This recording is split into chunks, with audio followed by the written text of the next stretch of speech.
the second part today, when we talk about the revolution, we're veering a little off of our main way of talking things. I want to talk about the Jewish influence on the American Revolution before we get to talk about the Jews during the American Revolution. There was a movie many years ago, and that movie was called The Ten Commandments. I don't know if that movie rings a bell with many people. I don't know. Yes, no, maybe? Ten Commandments? Of course, very famous. Very famous, exactly. A very famous movie. I used to watch it with my dad all the time. Okay, so many people don't know. So this is actually very interesting. Many people don't know that the movie has an introduction, and the director came out and gave an introduction.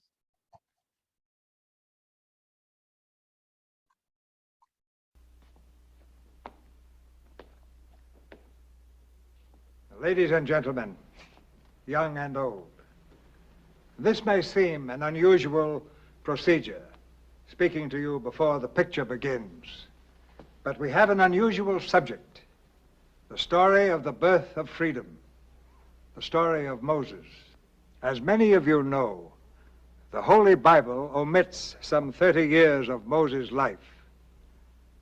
From the time he was a 3-month-old baby and was found in the bulrushes by Bethia, the daughter of Pharaoh, and adopted into the court of Egypt, until he learned that he was Hebrew and killed the Egyptian. To fill in those missing years, we turn to ancient historians such as Philo and Josephus. Philo wrote at the time that Jesus of Nazareth walked the earth, and Josephus wrote some 50 years later and watched the destruction of Jerusalem by the Romans.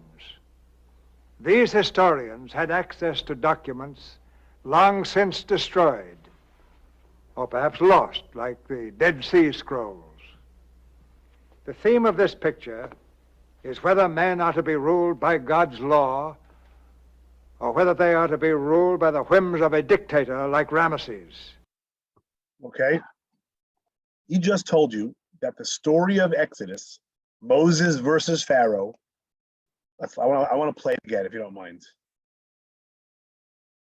Lost, like the Dead Sea Scrolls. The theme of this picture is whether men are to be ruled by God's law or whether they are to be ruled by the whims of a dictator like Ramesses. Are men the property of the state, or are they free souls under God? Are men the property of the state or free souls under God? What do you think he's talking about?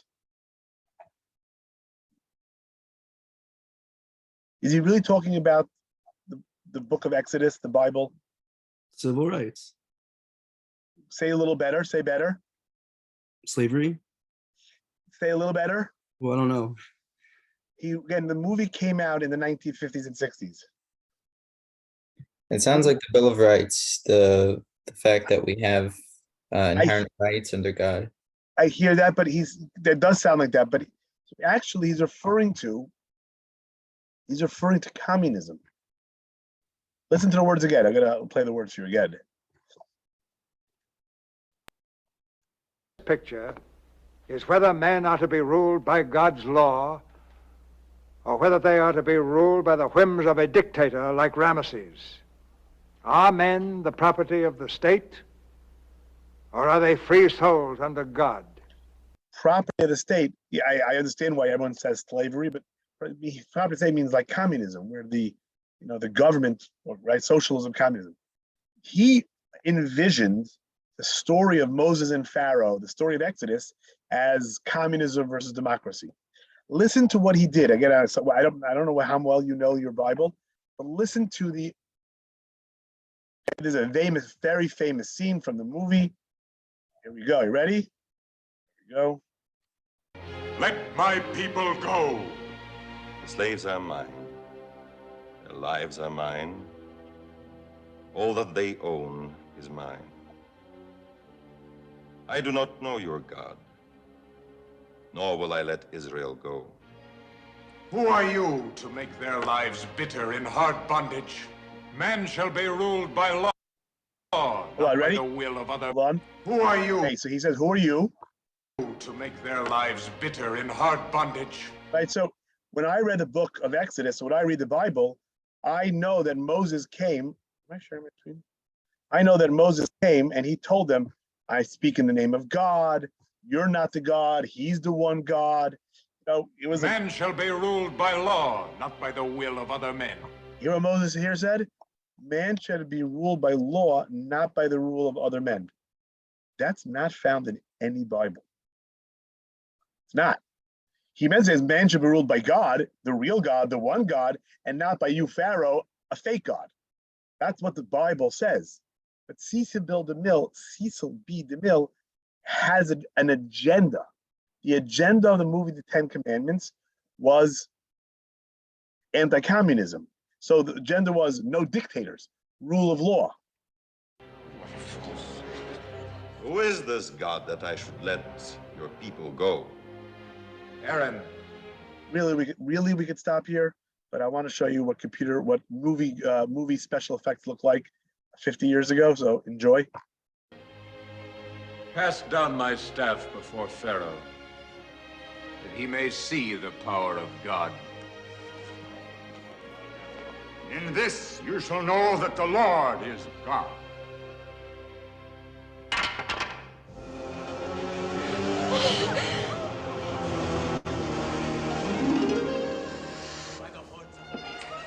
Mother!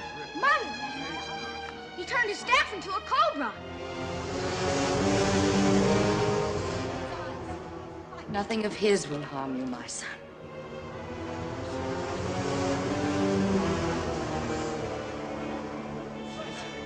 The power of your God is a cheap magician's trick. Janice.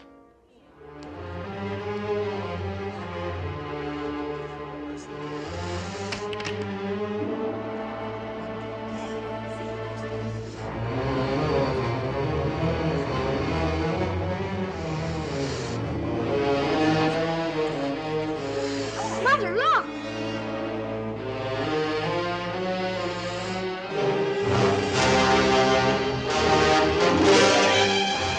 Janice, do you see?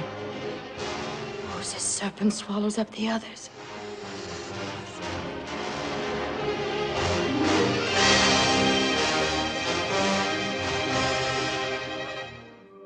Okay, computer graphics, wonderful. Okay, that's not quite. I hope so. That was just a little bit extra fun. But you see, very interesting, and the reason I introduced that is the Exodus story in the Bible have been used throughout history as inspiration for many movements. So here you have the democracy versus communism. Cecil B. DeMille says that was the inspiration. Here you go, Moses, Pharaoh, law versus dictator. Very interestingly, the American Revolution relied heavily on Jewish sources. That was sort of my introduction. If you take a look at the handout, which handout I want to look at? I want you to look at the handout that says, let me just close stuff.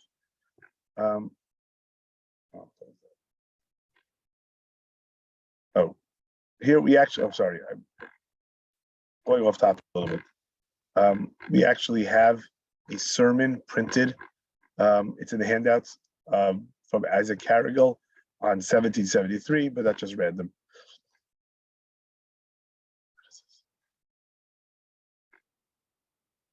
Here you have, this is the actual sermon. It's pretty interesting.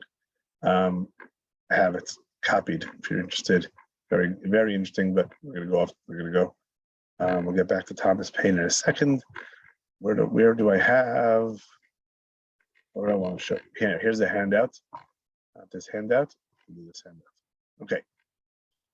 It's not so easy to see.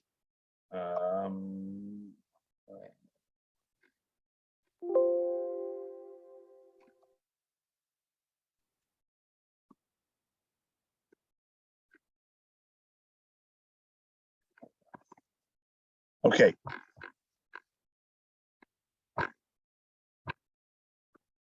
Can you see? I hope you can all see. So here it says seal of the United States of America. So imagine you're founding a country. I don't know how many of you founded countries in the past. When you found the country, you have to decide what your picture is going to look like, your seal is going to look like. Everyone with me? Did I lose you for a second? All here? We're here. I hear you. We hear you. Okay, so you have to look at, so you have to make a seal. Now, just for reference points, let me get my wallet out. Oh, I don't have a symbol. Haha.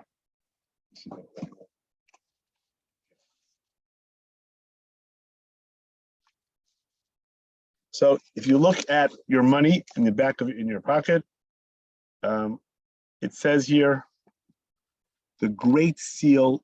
If you can see the Great Seal, and the seal of the United States as is today is that really weird looking pyramid with that eye on top, and that's the seal of the United States, the Great Seal. It's on every dollar bill. It's right there. But that was that was the final. That's who won. But there was a contest. In the contest, here you have Thomas Jefferson proposed seal. Can anyone figure out what we are looking at? What is his picture? Exodus. The Jews leaving Egypt. Yes, Exodus. How do you know that? What do you see? I see people walking down, Okay, holding good, their good, stuff. good. What else? And then someone leading them. No, Yes. Can you be more specific about who's leading them? Moses with his stick. Yeah. But what do you see on the right hand side? The cloud. Of Yes, the cloud. Cloud representing God. The cloud of God, glory, leading them through the wilderness to the promised land. Very good. Okay, how about this one? This is Benjamin Franklin's proposed seal. Now here, interesting, he wrote seal of the United States. Benjamin Franklin wrote, rebellion to tyrants is obedience to God. Anyone know what this picture is? It's pretty obvious also. The split of the sea. Excellent. Right, you got Moses here and the Jews on the dry land. You have God, an image of God, some fire. You have these horses and the king here drowning.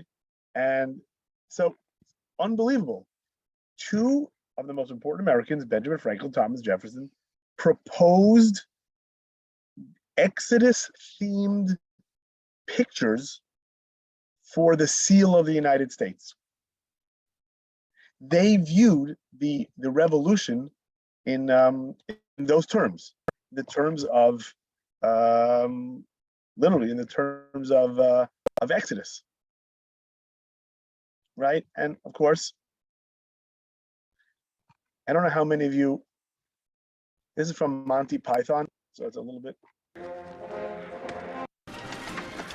I don't know if you've ever. So this is a great scene. I don't know if you've ever watched this movie. I mean, it's not the most religious friendly, but it's a great movie nonetheless. Woman, man, sorry. What night? And in honor of the changing of the monarch in England. In that castle over there. I'm 37. What? I'm 37. I'm not old. Well, I can't just call you man. You could say Dennis. I didn't know you were called Dennis. Well, you didn't bother to find out, did you? I did say sorry about the old woman, but from behind you looked... What I object to is you automatically treat me like an inferior. Well, I am king. Oh, king, eh? Very nice. And how'd you get that, eh? By exploiting the workers. By hanging on to outdated imperialist dogma which perpetuates the economic and social differences in our society. If there's ever going to be any progress... Dennis, there's some lovely filth down here. Oh, how'd you do? How do you do, good lady? I am Arthur, King of the Britons. Whose castle is that? King of the who? The Britons. Who are the Britons? Well, we all are. We are all Britons. And I am your king. I didn't know we had a king. I thought we were an autonomous collective. You're fooling yourself. We're living in a dictatorship. A self-perpetuating autocracy in which the working classes... Oh, there you go, bringing class into it again. Well, that's what it's all about. If only people would... Please, good people. I am in haste. Who lives in that castle? No one lives there. Then who is your lord? We don't have a lord. What? I told you. We're an anarcho-syndicalist commune. We take it in turns to act as a sort of executive officer for the week. Yes. But all the decisions of that officer have to be ratified at a special bi-weekly meeting. Yes, I see. By a simple majority in the case of purely internal affairs. Be quiet. But by a 2/3 majority in the case of more Be quiet. I order you to be quiet. Order, who does he think he is? I'm your king. Well, I didn't vote for you. You don't vote for kings. Well, how'd you become king then? The Lady of the Lake, her arm clad in the purest shimmering samite, held aloft Excalibur from the bosom of the water, signifying by divine providence that I, Arthur, was to carry Excalibur. That is why I'm your king. Listen, strange women lying in ponds distributing swords is no basis for a system of government. Supreme executive power derives from a mandate from the masses, not from some farcical aquatic ceremony. Be quiet. Oh, but you can't expect to wield supreme executive power just because some watery tart threw a sword at you. Shut up! I mean, if I went round saying I was an emperor, just because some moistened bint had lobbed a scimitar at me, they'd put me away. Shut up! Will you shut up? Ah, now we see the violence inherent in the system. Shut up! So it happens to be a great scene. It's funny. In the old days, that was really funny. Today, with this different type of comedy, people don't really enjoy it that much. But it brings out the point, like, what's a king and why is there one? Now, you have to understand that we today, living in, since America was founded, can appreciate that, like, yeah, why do you have a king? And even the kings are not really kings. But in the 1750s, there is nothing else but kings. There is no country in the world not ruled by a monarch. One of the most important works ever created was a book called Common Sense by Thomas Paine. Hi everybody, let's take a look at Common Sense, written by Thomas Paine. It was published in early 1776, and it's one of those key American documents that would inspire the colonies to fight for their independence. Now, before we dive into the author or even the document itself, let's take a look at some of the background that led to its publishing. And the first thing to keep in mind is that the colonies had been in revolt against England for about 9-10 months at this point. And the First Continental Congress had met in the summer of 1775, and that's where they had appointed George Washington as the general of the Continental Army. And the key thing to keep in mind is that there's still this really big debate in the colonies, and it is over, do we go for full independence against England, or do we go for improved representation within their political system at the time? And people are kind of split in arguing about this. And so enter Thomas Paine, who is going to change this conversation or this debate. And a quick little background on Thomas Paine himself. So he was actually born in England, and he tried a variety of careers growing up, from the naval trade to teaching. And it wasn't until he met Ben Franklin one time, when Ben Franklin was visiting in London. And Franklin actually encouraged him to come to the colonies. And so Thomas Paine moved to the American colonies in 1774. And this is only about 2 years before the official revolution is about to start. And when he arrives when they're in the midst of this revolt. And he takes a job as an editor of the Pennsylvania magazine. And he's really inspired by how the British are treating the colonists, and he begins to form these really kind of harsh views of England itself. And so in early 1776, he's convinced he needs to write this, and he writes Common Sense. And when he publishes it, he actually hides his name from the publication. And his overall thesis in Common Sense is that the colonies needed independence, not improved representation from the British government. And also, this idea of a king as a leader, that's ridiculous. Rulers should be chosen by the people, and it shouldn't be hereditary. Common Sense is only 80 pages long, and it's actually kind of considered a pamphlet. And Thomas Paine broke it into 4 different sections. In the first section... Oh yeah, so Thomas Paine is a very interesting person. And again, he comes to the American scene pretty late. I have it open here. Let me just move it over here 1 second, so you can see. Hopefully you can see it when it opens up. Or not. We'll do this already. Here it is. Common Sense, Address to the Habits of America, on the origins and design of government, on monarchy, thoughts on the present state.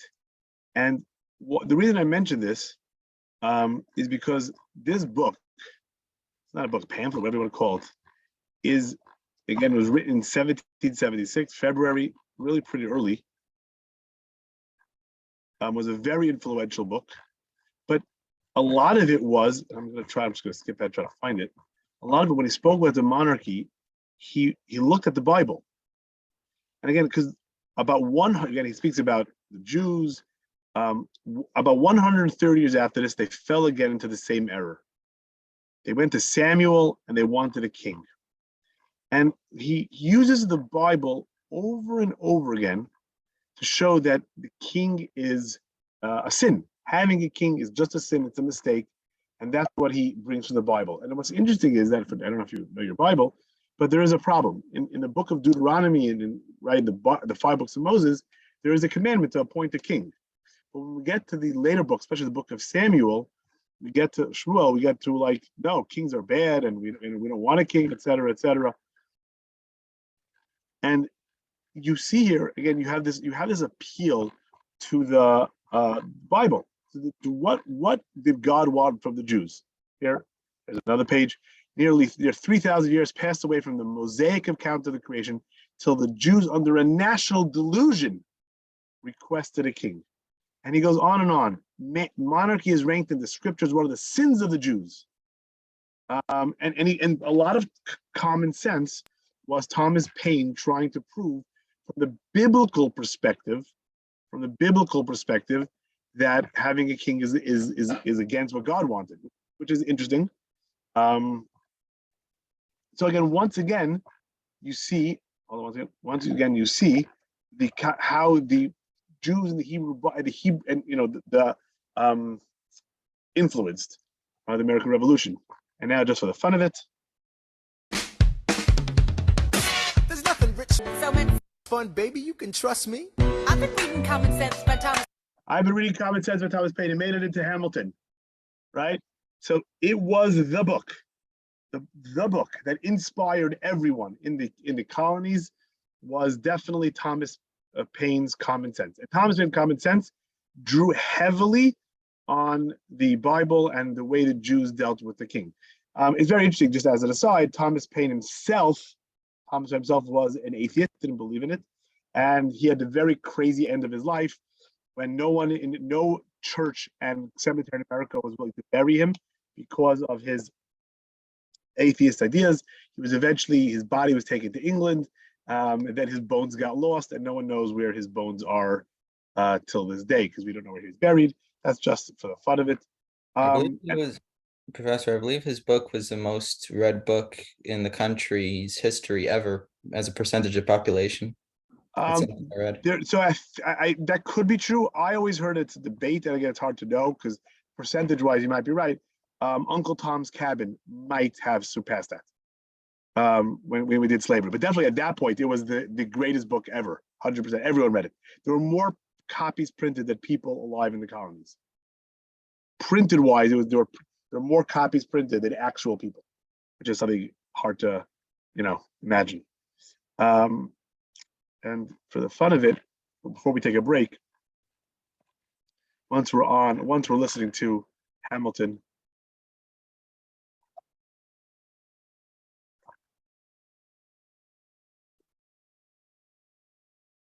hold on.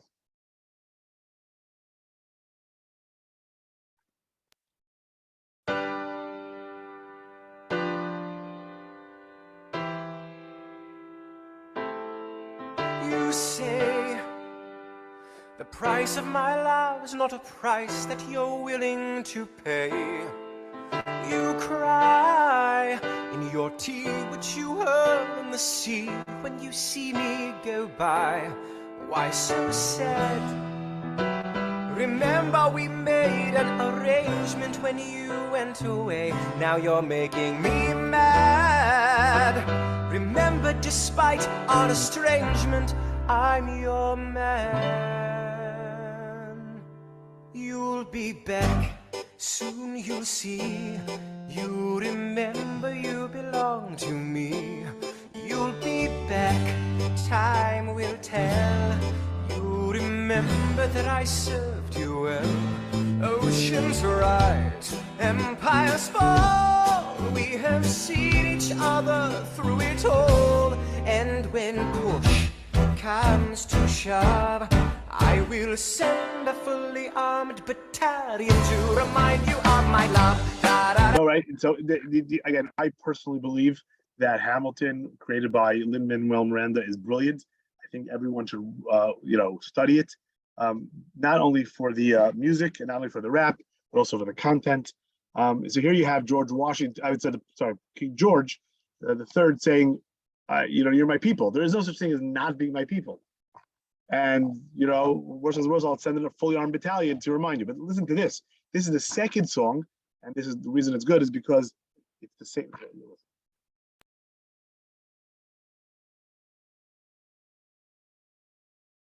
They say the price of my war's not a price that they're willing to pay. Insane! You cheat with the French, now I'm fighting with France and with Spain. I'm so blue. I thought that we made an arrangement when you went away. You were mine to subdue. Well, even despite our estrangement, I've got a small query for you. What comes next? You've been freed. Do you know how hard it is to lead? You're on your own. Awesome! Wow! Do you have a clue what happens now? Oceans rise, empires fall. It's much harder when it's all your call. All alone across the sea. When your people say they hate you, don't come crawling back to me. Da da da da da. Da da da da da ya da da da da da ya da. You're on your own.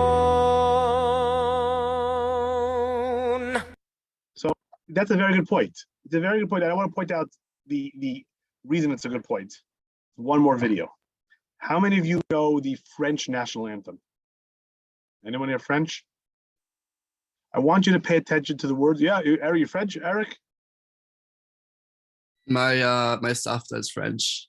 Do you know the French national anthem? The Marseille? Yeah. No, because it's ridiculous. Yes, let's listen and read the words. Ready? You're gonna be shocked.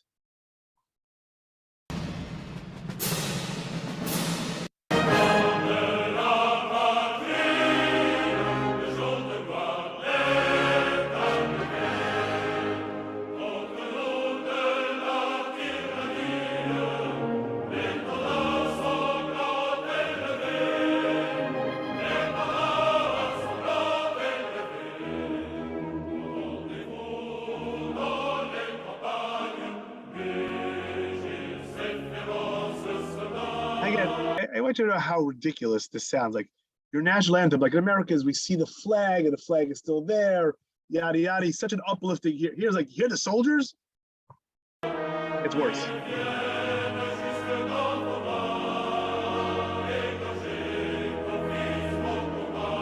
They slit the throats of our sons. Can you imagine like teaching your 6-year-old this? It gets worse. If you think it's bad now, it's about to get worse.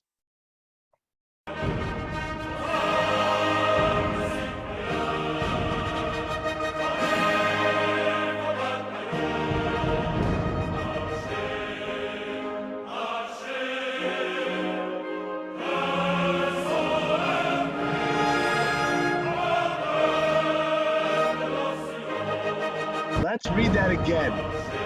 Let's march. So, oh, I skipped that. Hold on. Let's march so that the impure blood of our enemies should water the furrows of our fields. That's their national anthem. That's insane.